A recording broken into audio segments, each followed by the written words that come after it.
It's sometimes happened that you don't know if an NBA player is really great, or simply the press and specialized media have overestimated him, or maybe the same public considers him that way because he is someone with charisma. Fact? There are only two ways to know. The first is to sit down with all the analytical data and start comparing him to other NBA stars.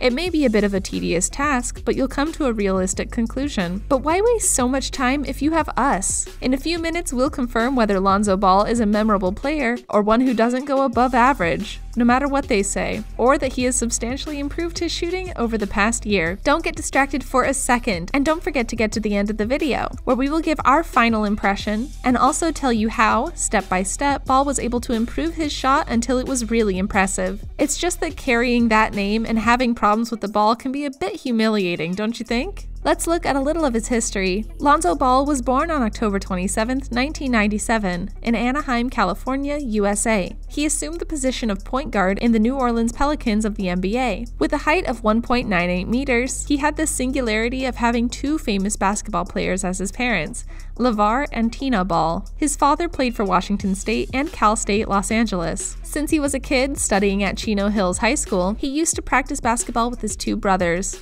He made the senior season with the Huskies. The team won the state championship, being selected as the #1 team in the national ranking. By the year 2015, he entered the University of California to play for the Bruins. He was chosen from among 50 players to receive the John R. Wooden Award before the start of the season. Thanks to his good performance that season with 14.6 points, 7.6 assists, and 6.0 rebounds per game, and the team's effort, he was the best scorer. He was elected All-American and Freshman of the Year. At the end of the 26 season, he was chosen for the 2017 NBA Draft. His success in basketball made him decide to leave college. Finally, he was in the second position of the 2017 NBA Draft by the Los Angeles Lakers.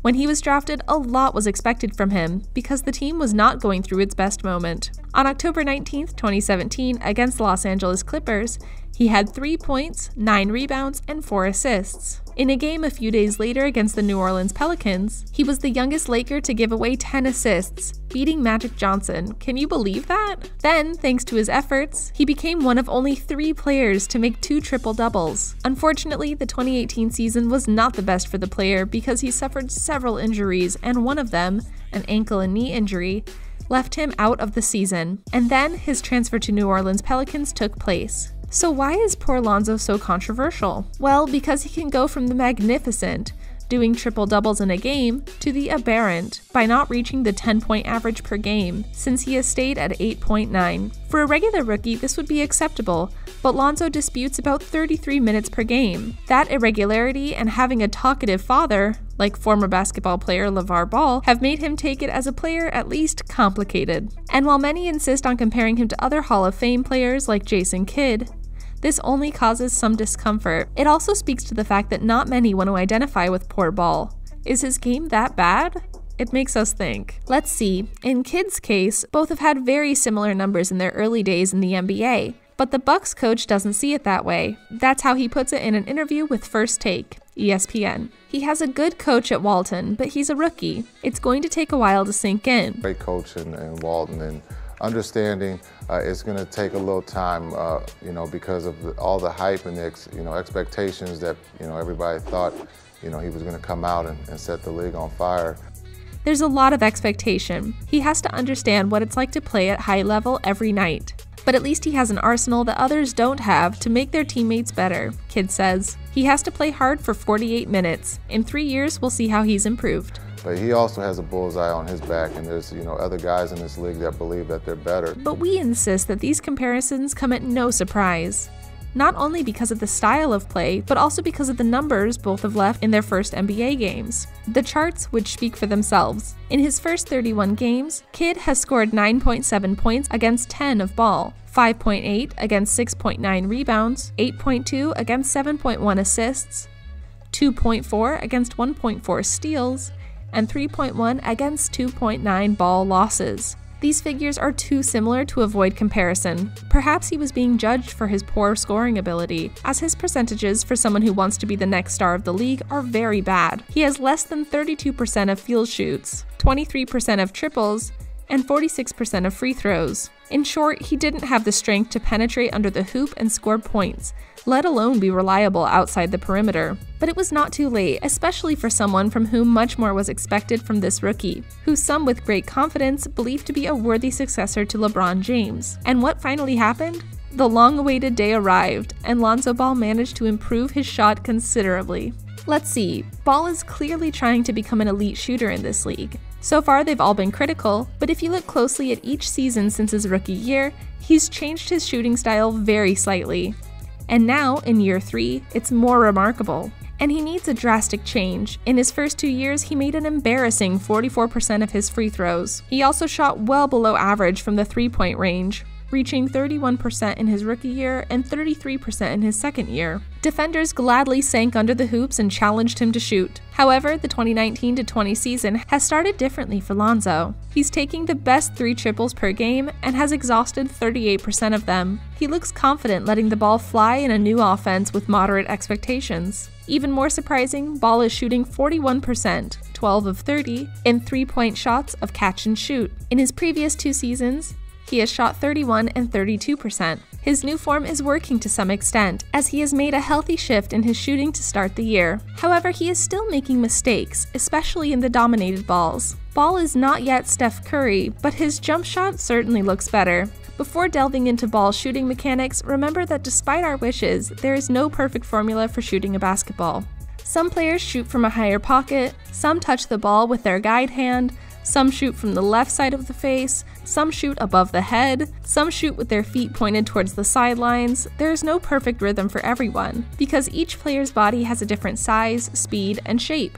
What works for Curry is not what makes Klay Thompson his best partner, and will not make Rudy Gobert an unexpected brother. That said, there are some wrong ways to throw a ball. There are bad trends and forms of trash that will be exploited on a professional level, and Ball's style was clumsy. In his first year as a Laker, Ball shot 45% from the free throw line and 36% from the field. He was a complete brick, and his magic touch from college, where he got 41% of his free throws, was gone. Some of that had to do with the fact that he often played through an injury, but more to do with his jump shot. Despite being a right-handed shooter, Ball swings the ball from his center to the left side of his body. One of the most important parts of the player's jump shot is the ease with which it can be replicated. Curry's shot has become the picture of perfection, in part because of where he loads it. Curry's lineup is almost at dead center, which means he can dribble in any direction and be able to shoot just as fast. But every time Lonzo shoots the ball, his right hand overcorrects everything that happens on the left side of his body in fractions of a second. He has to recenter the ball, then move his wrist hard enough to send the ball into a proper alignment with his shoulders and hips to the hoop. A lot can go wrong at that point. Charging so far to your left also affects the timing of Ball's shot. His form requires 3 moves instead of the 2 fast ones that a player like Curry can lift. Curry can go directly from the catch to jump to his release. Ball's shot used to work in college. He shot 41% from behind the hoop in 5 attempts per game, which is significant. It was probably enough for him to believe that it would work on a professional level, but his 67% free throw score at UCLA suggested his high-precision shot might have been a fluke. And the NBA proved it. Until this year, Ball changed his mechanics. In practice, Ball's loading place has moved more to the center than it did last year. It's a good fit that should speed up his launch time and make his shot a simpler move. Because of that adjustment, Lonzo's right arm doesn't have to work as hard, and his guiding hand can also push the ball into the hoop. He could bend his knees before the catch and turn his shot to a 2-motion machine instead of a slower 3-motion one, and he managed to make the shot come out much cleaner. Ball is in a better position for showing his shooting skills in New Orleans because he doesn't always have to get the ball out. Jrue Holiday, Frank Jackson, and now Zion Williamson are giving Ball more catch-and-shoot situations from a distance. The last 2 seasons, he has shot just over 3, and he is shooting over 4 this year. When given space, Ball has even been able to shoot on his right side. However, while he is still using his new style, it all looks great. But this happens at times, showing that he is not yet fully adjusted to his new pace, and that his shooting is still a work in progress. We are only 7 games away from the 3rd season of Lonzo Ball, and his numbers are fluctuating. Jump shots take years to change completely, and Ball will ride his ups and downs as he adjusts to a very different rotation with the ball. He has only 10 free throws and 44 triples in the next phase. The Pelicans and their fans must be happy with what they're seeing.